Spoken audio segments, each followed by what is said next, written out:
So there were two different things I wanted to talk about today. The first one is, gosh darn, like when you have a relationship with God or some sort of higher power or some sort of, understanding of that things are a certain way in your spirituality, and that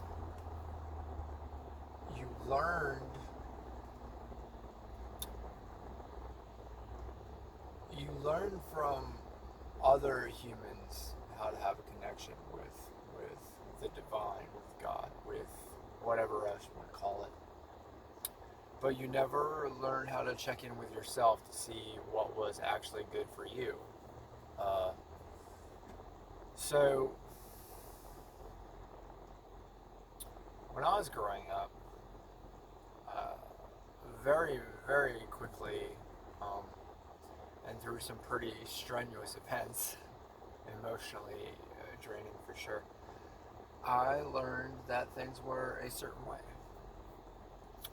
Um, and those limiting beliefs have been stopping me from having the connection that I desire with the universe. Um, the only people that stop us are ourselves. So, Tao, God, Vishnu, Jesus, whoever you want to pray to, they're all constructs made up from human beings, by human beings, into ideas that we can understand. And yet, the flexibility, um, I don't know if it's omnipresence, but that word came to mind. The overwhelming inability of the human being to conceptualize what God is in an entirety. Does that make sense? So we as people love categorizing things and labeling things. It makes us feel good on an evolutionary level. It makes us feel safe. So when we define what something is and how it is,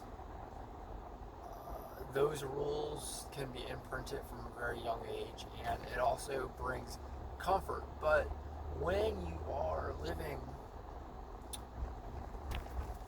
in fear of a higher power, when you're not living in a congruence with the wholeness that is source or God or whatever, because you have these limiting beliefs or these conceptualizations from past incidences about what your spirituality has to be, about who or what God is. It takes away from your ability to live a happy life. So it really becomes an interesting path to reach into a discernment of what's good for you and what's been made up by other people to be good for them. So I had started this spiritual journey and kind of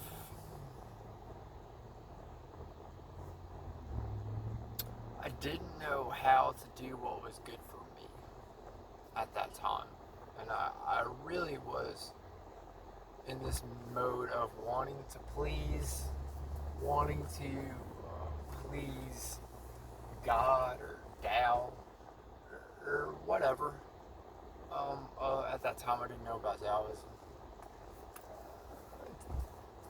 I wanted to do the right thing, and I'd done the right thing a majority of my life. The thing was, the right thing usually makes me feel really fucking bad.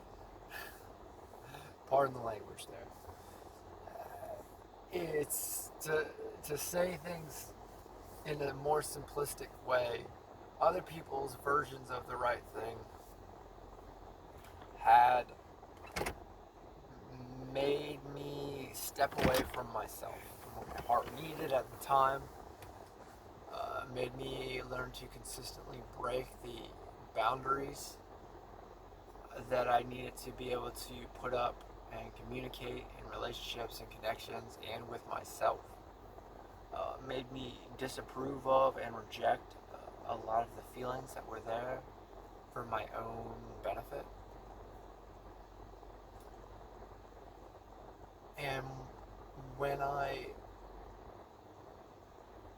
had taken a step back and looked at the person that I'd created for spirituality or faith or to be enough, I didn't really like that person at all. And the relationship that I had with my higher self, with God, with my spiritual path, felt very burdensome. And it didn't feel good. So, it felt good to a part of me, a very small part of me, but we as human beings are complex, and we overanalyze things, and we have a lot of different wants and needs and desires, and a lot of different situations bring out different feelings and emotions, you name it.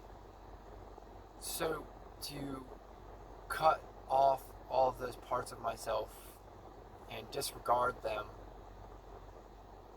for the idea of spirituality or spiritual fulfillment or my soul's desires or needs, I was doing myself a disservice. And now I'm going to try and loop it back together here because this video is already 7 minutes of me just jabbering about some of the ideals that I've kind of came up with. So I was doing myself a disservice, and so people talk about love a lot. God is love, God is acceptance, and I just used the term God very loosely. God is kind of a dirty word humans made up to define something that they can't really be explained with words, at least in my opinion.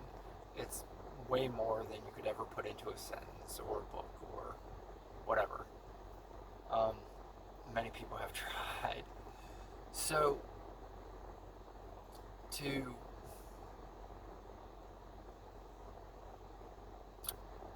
expect God to be one way, to have you yourself only behave in accordance with love, or your defined ideals of what love is, especially when you may not even understand what love is, or you've been raised in a place that needs you to behave in a certain way to be loved, to be enough, to be acceptable. It really hurts the wholeness of who you are as a person. And so God isn't just love. God is the badness. God is the anger and the pain and the darkness. The idea of all of these religions is a way to try to put that into a focus, into a way that everybody can understand.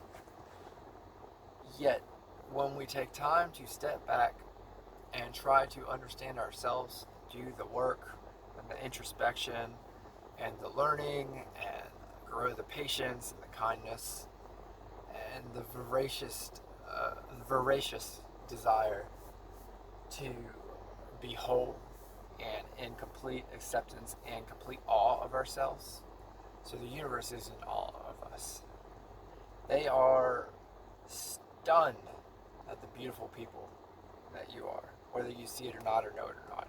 Even in your most baddest moments, your worst life choices and decisions, your most shameful regrets, they are singing a choir of love towards the beautiful, magnificent, complex human that you are. This video is really raw.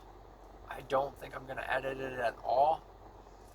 I'm just going to put it up and try my best to be completely real with it. I think I touched on a lot of good things, and these talks are going to get broken down into smaller and more directed categories.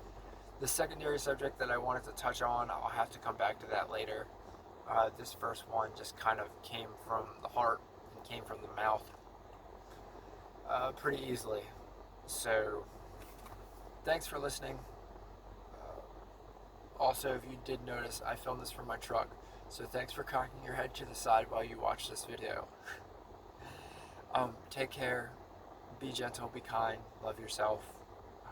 Do your best to give yourself everything that you need and accept all of you. I love you.